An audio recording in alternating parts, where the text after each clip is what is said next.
पर्यटकांच्या सुरक्षेसाठी अलिबागच्या नागाव बीचवर आता एक नवा आणि हायटेक जीवरक्षक तैनात झालाय। नागाव बीचवर पाण्यात बुडणाऱ्या व्यक्तींना तात्काळ वाचवण्यासाठी अत्यंत उपयुक्त ठरणाऱ्या रोबोटिक बोयो या आधुनिक यंत्राचे आज यशस्वी प्रात्यक्षिक पार पडले। विशेष म्हणजे कोकण विभागीय आयुक्त रुबल अग्रवाल यांनी स्वतः या प्रात्यक्षिकाला उपस्थित राहून या तंत्रज्ञानाची पाहणी केली।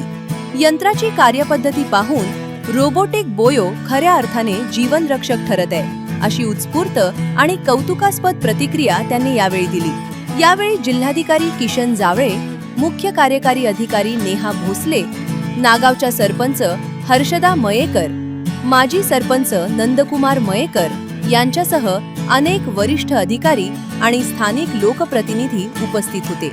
या भेटी दरम्यान विभागीय आयुक्तांनी नागाव बीचवरील पर्यटकांसाठीच्या सुविधा अधिक सक्षम करण्याच्या, शौचालयांची संख्या वाढवण्याच्या आणि पर्यटकांची माहिती गोळा करण्यासाठी प्रभावी व्यवस्था उभारण्याच्या सूचना प्रशासनाला दिल्या। नागाव ग्रामपंचायत आणि सरपंच हर्षदा मयेकर यांच्या नेतृत्वाखाली बीच सुरक्षा, स्वच्छता आणि आधुनिक सुविधांचा समतोल साधत अनेक अभिनव प्रकल्प राबवले जात आहेत।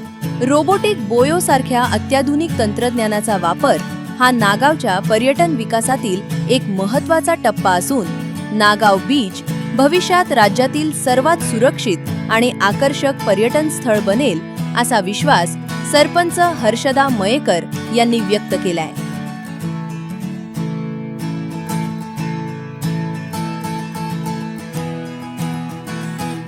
पहाटे म्हणाले सर्व यंत्रणाही कामाला लागली, तर येण्याचं कारण काय सांगू शकाल? आपले तुम्हाला माहीत आहे, आता आपण मान्सूनची पूर्वतयारी करतो आहे। मान्सूनची तयारीची बैठक आमच्या विभाग लेवलवर पण झालेली आहे, डिस्ट्रिक्ट लेवलवर कलेक्टरने ऑलरेडी घेतलेलं आहे। आज आपले राज्यस्तरची पण बैठक आहे और जो आपल्याला सगळ्यांना माहीत आहे, कोकण विभागामध्ये रायगड सर्वात सेन्सिटिव्ह आहे। आपले मान्सून पूर्वतयारीची सगळी व्यवस्था बघण्यासाठी इथे आपले पाऊसचा जोर पण खूप जास्त राहतो, मान्सूनचा पण प्रभाव राहतो।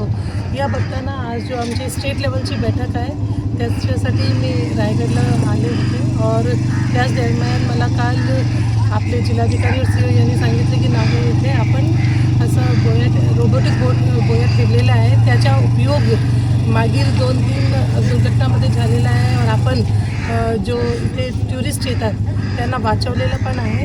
तेच बघण्यासाठी, त्याचे प्रात्यक्षिक बघण्यासाठी आले होते। लेकिन ज्यावेळेला आम्ही इथे आले त्यावेळेला मला कळलं की काशीमध्ये आमच्या बोयाचा वापर करून एक और टुरिस्टला आजच वाचवलेला आहे और नक्की याचा जो आपण डिझास्टर मॅनेजमेंट फंडचा वापर करून जे आणलेले आहे त्याचा उपयोग ग्रामपंचायत करत आहे और आपले जे लोकप्रतिनिधी आहे, आपले सगळे टुरिस्ट साठी आम्ही इथे तत्पर आहोत, सगळे काम करतो आहे।